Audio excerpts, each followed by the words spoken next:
बिस्मिल्लाहिर्रहमानिर्रहीम अस्सलाम वालेकुम। मैं हूं नुमान रशीद और आप देख रहे हैं मेरा YouTube channel something about statistics. मैं अपने इस यूट्यूब चैनल पर इस लर्निंग प्लेटफॉर्म से आपको वेलकम कहता हूं। हम मेजर्स ऑफ डिस्पर्शन अपने वीडियो लेक्चर से कवर कर रहे हैं। हमारा आज का जो टॉपिक है वो है कोएफिशिएंट ऑफ स्क्यूनेस। आज हम इसके न्यूमेरिकल क्वेश्चंस देखेंगे। हमने अपनी प्रीवियस वीडियो में कोएफिशिएंट ऑफ स्क्यूनेस को कम्प्लीटली डिफ़ाइन किया था, जिसमें मैंने आपको इसकी टाइप्स का बताया था, इसके डिफरेंट मेथड्स के बारे में हमने एक डिस्कशन की थी और उसके बाद हम इसके कोएफिशिएंट ऑफ स्क्यूनेस के डिफरेंट फार्मूलाज में, जिसमें बाउलेस का फार्मूला था, कार्ल पियर्सन का फार्मूला था, उसके अलावा मोमेंट रेशियोज से हमने इसको फाइंड करने का तरीका आपको बताया। तो आज हम इनके न्यूमेरिकल्स की तरफ जा रहे हैं और हम न्यूमेरिकल्स देखेंगे कि इनमें कौन कौन से न्यूमेरिकल्स हैं। ये मुख्तलिफ बुक से मैं आप लोगों के लिए डाटा सॉर्ट आउट करके लेकर आता हूँ। मैंने आप लोगों को पहले बताया कि किसी एक बुक को फॉलो नहीं कर रहा। तो बहरहाल ये टॉपिक आप लोगों के सामने है। अपने टॉपिक पे जाने से पहले वही एक गुजारिश कि मेरा नहीं, आप लोगों का अपना चैनल है, काइंडली सब्सक्राइब कीजिए और साथ बेल आइकन कॉल का सा पुश कर दीजिए। देखिए जी, मेरे पास एक क्वेश्चन आ जाता है। ये एग्जाम्पल नंबर 21 है। हम इसको अपनी एग्जाम्पल नंबर 1 ही कंसीडर कर लेते हैं। Calculate coefficient of skewness by Karl Pearson's formula from the data given below. आप लोगों के पास ये डाटा दिया गया है और उनसे कहा जा रहा है कि आपने इसका कोएफिशिएंट ऑफ स्क्यूनेस निकालना है, और वो भी कार्ल पियर्सन फार्मूला के ज़रिए। तब सवाल ये आता है कि कार्ल पियर्सन के हमारे पास डिफरेंट फार्मूलाज हैं, तो उनमें से कोई भी फार्मूला आप लगा सकते हैं। आपको कोई इसमें रिस्ट्रिक्शन नहीं है, किसी किस्म की कोई आपको बाउंड नहीं किया गया, तो आप इसमें जो मर्जी फार्मूला इस पर अप्लाई कर सकते हैं। अब देखें कि आप लोग ये देखें कि आपको ग्रुप दिए गए हैं 2.5, 2.93, 3.4, 3.5, 3.94, 4.4, 4.5 और 4.9 तक। लेकिन नेक्स्ट कॉलम में आपको फ्रीक्वेंसीज़ की जगह पर क्यूमुलेटिव फ्रीक्वेंसीज़ दी गई हैं। ये बात जहन में रख लीजिए। आप लोगों को ये फ्रीक्वेंसीज़ नहीं दी गई, बल्कि क्यूमुलेटिव फ्रीक्वेंसीज़ दी गई हैं। तो अब इन क्यूमुलेटिव फ्रीक्वेंसीज़ को यूज़ करते हुए हमने अपनी फ्रीक्वेंसीज़ बनानी है। तो आप लोगों को पता है कि जब हम क्यूमुलेटिव फ्रीक्वेंसी बनाते हैं तो हर फ्रीक्वेंसी को अपनी प्रीसीडिंग फ्रीक्वेंसी के अंदर ऐड करते हैं। अब यहाँ पर हमने अपनी प्रीवियस फ्रीक्वेंसी के अंदर ऐड नहीं करना, बल्कि हमने उसमें फ्रीक्वेंसी कैलकुलेट करने के लिए उसमें से माइनस करना है।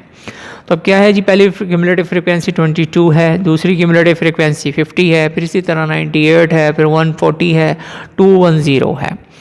अब हमने अगर इनकी फ्रीक्वेंसीज़ बनानी है तो पहली फ्रीक्वेंसी तो एज इट इज़ ही आ जाएगी। अब नेक्स्ट फ्रीक्वेंसी बनाने के लिए हमें क्या करना पड़ेगा, 50 में से 22 को माइनस करना पड़ेगा। That is our frequency. 98 में से 50 को माइनस करना पड़ेगा, 48 फ्रीक्वेंसी आएगी।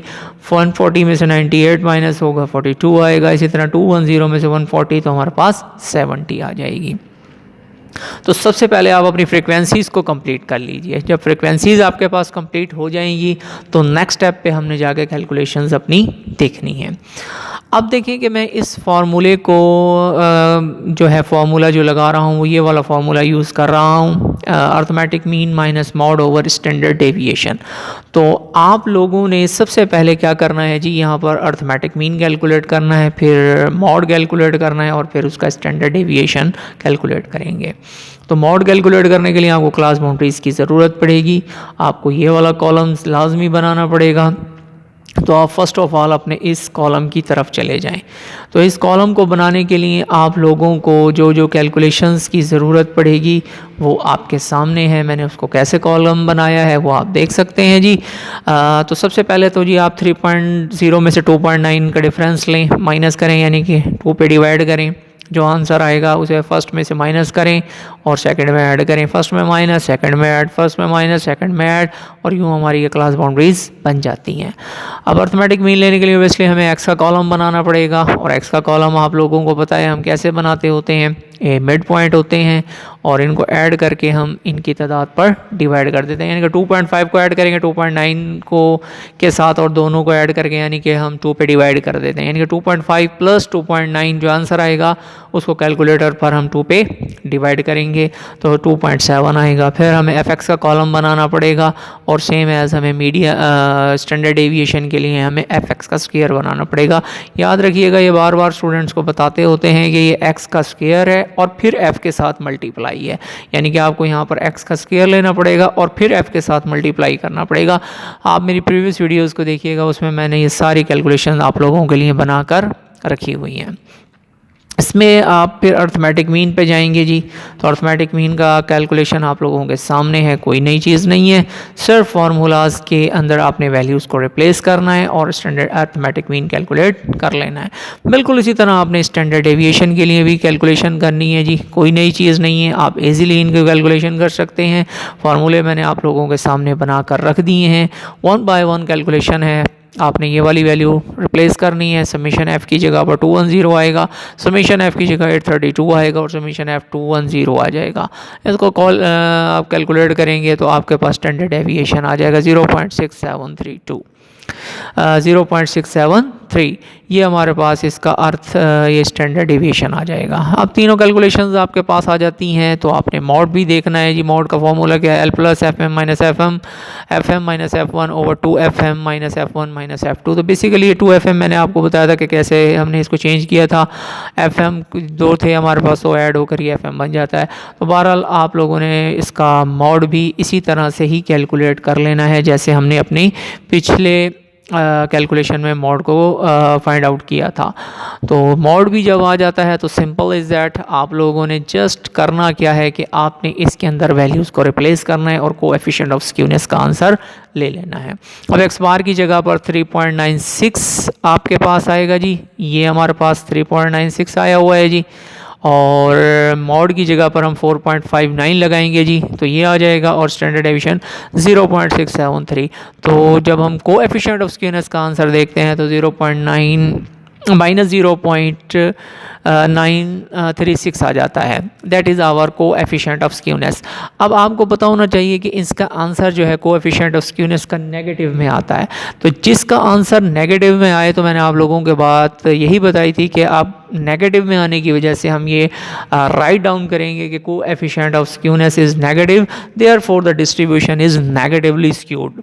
तो मैंने आप लोगों को दो ही बातें बताई थी कि अगर मतलब ज़ीरो है तो सिमेट्रिकल है, कोएफिशिएंट ऑफ स्क्यूनेस का आंसर ज़ीरो आए तो सिमेट्रिकल है, कोएफिशिएंट ऑफ स्क्यूनेस का आंसर अगर नेगेटिव में आए तो नेगेटिवली स्क्यूड है, और इसी तरह अगर कोएफिशिएंट ऑफ स्क्यूनेस का आंसर पॉजिटिव में आए तो डिस्ट्रीब्यूशन पॉजिटिवली स्क्यूड है। तो बहरहाल आप लोगों ने अब देख लेना है, तो distribution is negatively skewed, therefore because coefficient of skewness is negative. So ये आप लोगों ने अपने जो है ना स्टेटमेंट लाजमी राइट डाउन करनी है। तो ये वाला जो क्वेश्चन था ये सिंपल सा था, किसी तरह के कैलकुलेशन इसमें नहीं थी, तो बहरहाल आप इसको देख सकते हैं।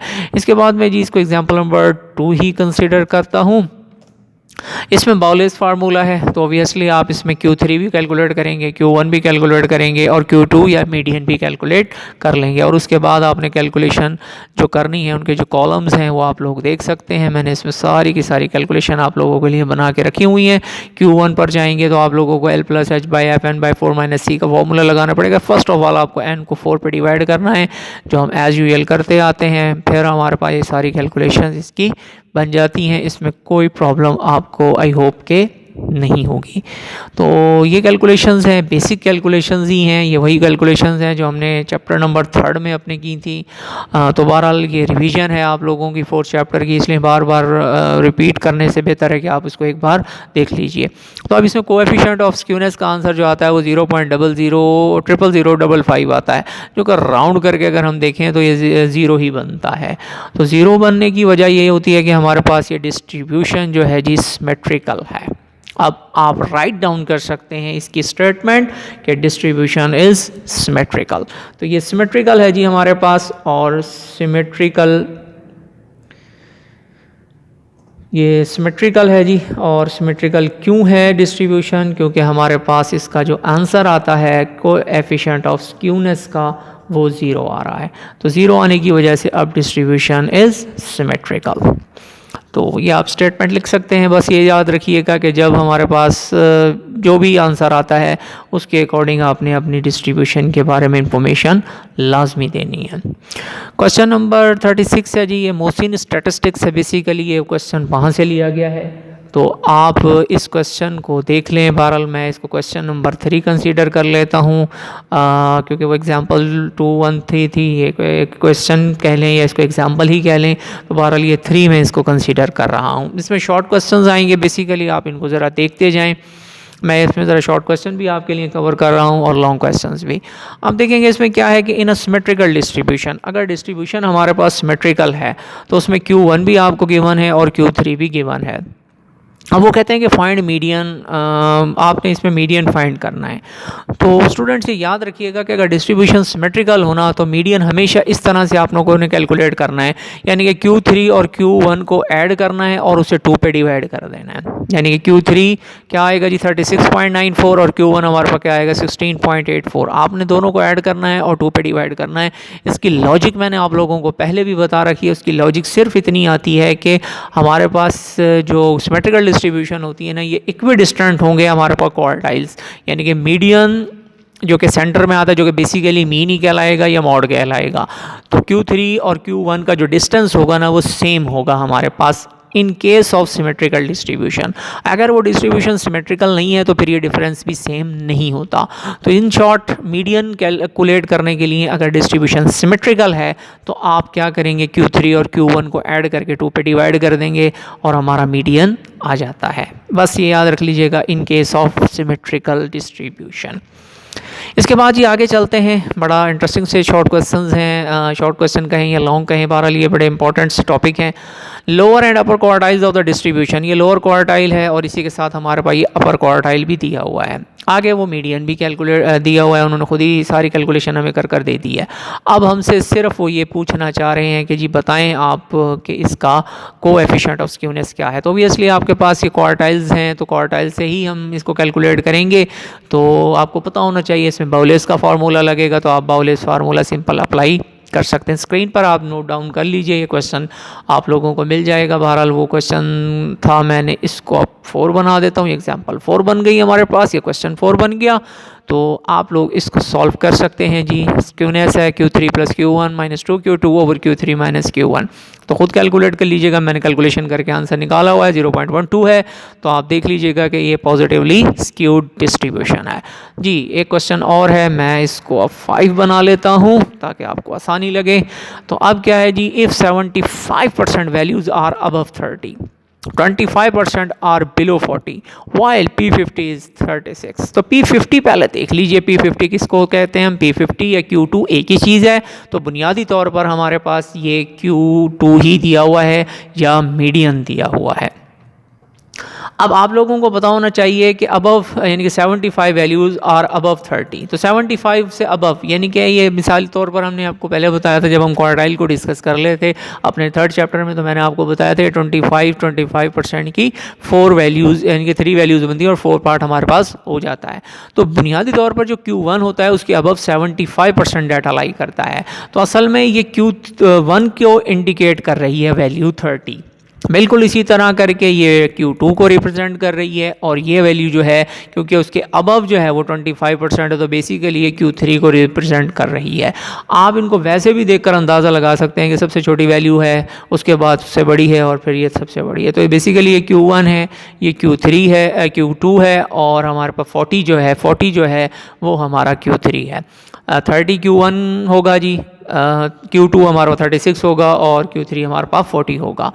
तो आप लोगों से अब इसमें पूछते क्या हैं जी, वो कहते हैं कि फाइंड कोएफिशिएंट ऑफ स्क्यूनेस। आप कोएफिशिएंट ऑफ स्क्यूनेस का फार्मूला आपको पहले बताया, आप वो लगाएं और कोएफिशिएंट ऑफ क्वार्टाइल डेविएशन भी इसमें लगा दें। तो कोएफिशिएंट ऑफ क्वार्टाइल डेविएशन आप सिंपली इसको यही कर सकते हैं Q3 - Q1 / Q3 + Q1। आप कोएफिशिएंट ऑफ क्वार्टाइल डेविएशन भी इससे हासिल कर सकते हैं। मैं अपने जी नेक्स्ट क्वेश्चन पर जा रहा हूँ जी। क्वेश्चन नंबर 6 बना लेता हूँ जी, इसको ये एग्जाम्पल नंबर 6 कर लें, जो भी आप इसको कंसिडर कर सकते हैं। स्टेटमेंट समझ लीजिए। गिवन है जी हमारे पास, क्या गिवन है जी, समेशन एफ है जी 120, समेशन एफ एक्स है हमारे पास 296, मॉड हमारे पास 2.944 है जी और वेरिएंस है 1.4884। Find coefficient of skewness. तो आपने अब कोएफिशिएंट ऑफ स्क्यूनेस जी इसमें फाइंड करना है।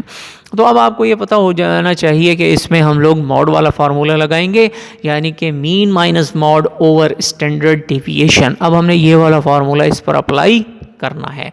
तो अब आप ये देखें कि हमारे पास स्टैंडर्ड डेविएशन कहाँ से आएगा, तो ये वेरिएंस से आ जाएगा जी। हमारे पास सिंबल इज दैट वेरिएंस का जो पॉजिटिव स्क्वायर रूट होता है वो हमारा स्टैंडर्ड डेविएशन होता है। तो हम पहले स्टेप में इसी को देख लेते हैं। Standard deviation is equal to variance का स्क्वायर रूट, तो 1.4884 का positive square root that is our standard deviation. Yes 1.22 ये हमारा स्टैंडर्ड डेविएशन आ जाता है। अब हमें अर्थमेटिक मीन लेना है, तो सिंपल हमने अर्थमेटिक मीन भी कैलकुलेट करना सीखा हुआ है, हमें कोई नई चीज़ नहीं है, कोई डिफिकल्टी नहीं होनी है इसमें।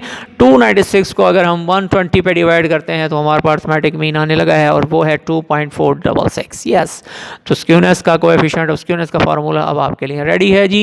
मैंने आपको इसको स्काई कलर से इसको हाईलाइट कर दिया है। आप इसमें वैल्यूज़ को पुट कीजिए और अपना आंसर कैलकुलेट कर लीजिए। हाँ, याद रखिएगा, भूलिएगा मत कि अगर आपके पास ज़ीरो है तो सिमेट्रिकल लिखना है, और अगर पॉजिटिव है तो पॉजिटिवली स्क्यूड, और अगर नेगेटिव है तो नेगेटिवली स्क्यूड लिखना लाजमी है ताकि डिस्ट्रीब्यूशन की एक्सप्लेनेशन हो सके। यस, क्वेश्चन नंबर 7 पर चलते हैं जी। ये 40 है लेकिन हम आपकी तरतीब के लिहाज से इसको 7 बना रहे हैं। आप मोहसिन स्टैटिस्टिक्स की बुक जाएं, देखें उसमें ये क्वेश्चन नंबर 40 ही था, और जो पेज है 174 175 ये 2 पेजेस हैं, आप देख लीजिए। 6th एडिशन है जो हम लोग इस वक्त स्टडी कर रहे हैं। बहरहाल इसी से रिलेटेड क्वेश्चन जो है ना वो हर बुक में आपको मिल जाते हैं। अगर कोई क्वेश्चन डिफ़िकल्ट होता है, कोई डिफरेंट होता है, तो मैं आपके सामने इस पर ले आता हूँ और आपके सामने डिस्कस करता हूँ।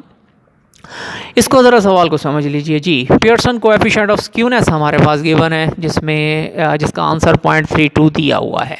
तो आप इसको हाईलाइट कर लीजिए जी, ये 0.32 है। यस, इसको थोड़ा सा और लाइट सा कलर कर लेते हैं ताकि वैल्यू असल में प्रोमिनेंट हो जाए। यस, 0.32 है। इट्स स्टैंडर्ड डेविएशन इज 6.5, और इसका स्टैंडर्ड डेविएशन देखें जी क्या दिया हुआ है, 6.5 है, और मीन हमारे पास 29.6 है। तो अब हमसे पूछा क्या जा रहा है वो बताएं जी, कि मॉड भी बताएं और मीडियन भी हमें बताएं। तो फिर सुन लीजिए, क्वेश्चन में हमें कोएफिशिएंट ऑफ स्क्यूनेस इसमें दे दिया गया है और वो है 0.32। बिल्कुल इसी तरह हमें स्टैंडर्ड डेविएशन दिया गया है 6.5, और मीन हमारे पास जो दिया गया है वो है 29.6। अब पूछा आपसे ये जा रहा है कि मॉड भी बताएं और मीडियन भी बताएं, तो ये दोनों आंसर्स हम लोगों ने अपने कैलकुलेट करने हैं। तो आप देखें कि इसको मैंने सोल्यूशन में जाकर इनको सबको इंडिविजुअली लिख लिया है कि मीन हमारे पास 29.6 है जी, स्टैंडर्ड डेविएशन 6.5 है, और कोएफिशिएंट ऑफ स्क्यूनेस जो है वो 0.32 है। तो आपको पता है कि ये मीन माइनस मॉड वाला फार्मूला हम अगर लगाएं, या 3 माइनस मीडियन वाला फार्मूला लगाएं तब भी ठीक है। तो बहरहाल मैं इसको इस फार्मूले से सॉल्व कर रहा हूँ, mean minus mod over standard deviation. अब जहाँ पर स्क्यूनेस है उसकी जगह पर 0.3 पुट कर रहा हूँ, जहाँ पे स्टैंडर्ड डेविएशन है उसकी जगह उसकी वैल्यू 6.5 पुट कर रहा हूँ, और मीन को मैंने वैसे 29.6 पुट कर दिया। अब अगले स्टेप में जाकर जी मैं करने क्या लगा हूँ, ये 6.5 जो है ओबियसली यहाँ पे डिवाइड हो रहा है, तो आपने 0.32 के साथ इसे मल्टीप्लाई करना है ताकि मॉड की वैल्यू को हम अलहदा कर सकें, उसकी वैल्यू को हम कैलकुलेट कर सकें। तो नेक्स्ट स्टेप में जाकर जी मैंने यही करना है जी, 0.32 को 6.5 के साथ मल्टीप्लाई किया, आप देख सकते हैं, is equal to 29.6 minus mode. तो अब इसका आंसर 0.32 और 6.5 का आंसर मेरे पास आ गया है जी 2.08। यस, और 229.6 आपके सामने एज इट इज़ लिखा हुआ है, मॉड भी हमने वैसे ही लिख दिया। अब मैंने क्या करना है जी, इस मॉड को मैंने उठा कर ले आना है लेफ्ट साइड पर, और 2.08 को मैंने ले आना है राइट साइड पर, ताकि मैं मॉड का आंसर फाइंड आउट कर सकूं। 29.6 में से अगर 2.08 को हम माइनस करते हैं तो 27.52 मेरे पास इसका आंसर आ जाता है, और यही हमारे पास मॉड की वैल्यू है। अब जब मॉड आ जाएगा तो आपसे उन्होंने मीडियन भी पूछा है कि जी मीडियन का आंसर क्या आएगा। तो याद रखिएगा कि मीडियन किसके इक्वल होता है, mode is equal to 3 median minus 2 mean. हम इस एम्पिरिकल रिलेशन को यूज़ करते हुए अपना मीडियन का आंसर कैलकुलेट कर सकते हैं। तो mode is equal to 3 median minus 2 mean है जी, तो मॉड की जगह पर हम 27.52 पुट करेंगे, 3 एज इट इज़ ही आएगा, मीडियन भी वैसे ही आएगा, माइनस हमने वैसे लगा लिया 2 आ गया, और मीन की जगह 29.6 आ गया। अब इसको सॉल्व करें जी, तो आप खुद से अंदाज़ा लगा लेंगे, 29.6 के साथ मल्टीप्लाई होगा 559.2 आएगा। लेकिन मैंने एक स्टेप फॉरवर्ड कर लिया है कि ये वाला आंसर भी मैंने 27.52 के साथ जाकर ऐड कर दिया। यानी कि मल्टीप्लाई किया इसको और फिर यहाँ जाके 27.52 के साथ जाकर ऐड कर दिया, तो 3 मीडियन हमारे पास लेफ्ट साइड पर रह गया। इन दोनों को जी ऐड कर रहा हूँ, अगले स्टेप में जाके वो 86.72 आता है और फिर इसको 3 से डिवाइड करूँगा तो आप देख सकते हैं कि मेरे पास आंसर आ जाता है 28.90। तो आपने मीडियन भी कैलकुलेट कर लिया, मीन भी कर लिया और इस तरह मॉड का आंसर भी आपके पास आ जाएगा। अब आप खुद अंदाज़ा लगा लीजिए कि हमने वो जो बात आपसे कही थी कि मीन अगर बड़ा हो मॉड से तो डिस्ट्रीब्यूशन पॉजिटिव होती है और अगर मॉड छोटा बड़ा हो मीन से तो नेगेटिव होती है। तो आप अब देख सकते हैं कि मीन का आंसर 29.6 है और मॉड का आंसर जी हमारे पास कितना आता है 28.90। तो obviously distribution should be positively skewed. तो आप स्क्यूनेस भी देख सकते हैं कि वो पॉजिटिव स्क्यूड को ही शो कर रहा है। चलते हैं जी अपने नेक्स्ट क्वेश्चन पर। और नेक्स्ट क्वेश्चन जी आप लोगों के पास क्या है जी, आप इसको थोड़ा सा चेंज कर लीजिए। वो हमारा क्वेश्चन नंबर 8 था, यस क्वेश्चन नंबर 7 था, तो अब ये हमारा क्या हो जाएगा जी क्वेश्चन नंबर 8 होने जा रहा है। तो आप इसको क्वेश्चन नंबर 8 कंसीडर कर लीजिए। फ्रॉम ग्रुप ऑफ 10 वैल्यूज़, तो नंबर ऑफ वैल्यूज़ आपको बता दी गई हैं, इसको हम मजेंडा कलर से पर्पल कलर से हाईलाइट कर रहे हैं, that is 10 values. Summation x है जी हमारे पास इसमें 452, समीशन एक्स स्क्वायर है 2422701 है। बिल्कुल इसी तरह मॉड हमारे पास क्या है 43.7 है। अब आपसे पूछा यह जा रहा है पियर्सन कोएफिशिएंट ऑफ स्क्यूनेस। तो आप इन फार्मूलाज को यूज़ करके आप अर्थमेटिक मीन कैलकुलेट कर सकते हैं, इन वैल्यूज़ को यूज़ करके आप स्टैंडर्ड डेविएशन कैलकुलेट कर सकते हैं। तो ऑब्वियसली आपको पता होना चाहिए अब मॉड का फार्मूला ही आप इसमें अप्लाई करेंगे। तो आप सबसे पहले क्या करेंगे, अर्थमेटिक मीन कैलकुलेट कर लें, फिर स्टैंडर्ड डेविएशन कैलकुलेट कर लें। दोनों आंसर मैंने आपके सामने कैलकुलेट कर रखे हैं। अब आप अपना जो कोएफिशिएंट ऑफ स्क्यूनेस का फार्मूला है यानी कि mean minus mod over standard deviation वो लगाएं जी। और जब वो लगा लें तो उसका आंसर के बाद इसको इंटरप्रेट भी करें कि आप इसमें कौन सी जो है ना डिस्ट्रीब्यूशन को रिप्रेजेंट करने जा रहे हैं। तो बस ये क्वेश्चन थे स्क्यूनेस से रिलेटेड, कुछ आप लोगों के लिए लेकर आया। इसमें ग्रुप डेटा भी था, कुछ वर्ड प्रॉब्लम के भी थे, तो और तरह के क्वेश्चन आपके सामने थे। आज का टॉपिक बस इतना ही है, मिलेंगे इंशाल्लाह अपनी नेक्स्ट वीडियो में। अपना बहुत सा ख्याल रखिएगा, अल्लाह हाफिज़।